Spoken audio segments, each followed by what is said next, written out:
আসসালামু আলাইকুম ভিউয়ার্স, আপনারা দেখছেন মানিকগঞ্জ দৌলতপুরের ধামসার ইউনিয়নের ঐতিহ্যবাহী হজরত দরবেশ বাবার মাদার শরীফের আজকে উরুস মোবারকের প্রথম দিন সিন্নি রান্না হচ্ছে। এখন সময় দুপুর 12:30। কিছুক্ষণের মধ্যে হতে মানে সিন্নি বিতরণের কার্যক্রম শুরু হবে। যে দূর দূরান্ত হতে আগত যে কোনো মানুষ এসে সিন্নি বা তবারক আপনারা খাইতে পারবেন।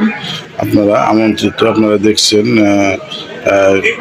তবারক রান্না হয়ে গেছে, আরও রান্না হচ্ছে। আপনারা দূর দূরান্ত থেকে যারা আসছেন তারা সিন্নি খেয়ে যাবেন এবং সবাইকে আমন্ত্রণ জানানো হচ্ছে মাদার কমিটির পক্ষ থেকে। মাজারে আপাতত কিছু দোকানপাট আসছেন, ঝালমুড়ি, জিলাপির দোকান, বাতাসা, এসব মিষ্টি আপাতত উঠেছে। আরও দোকান চলবে। 15 দিন ব্যাপী এই মেলার কার্যক্রম চলবে।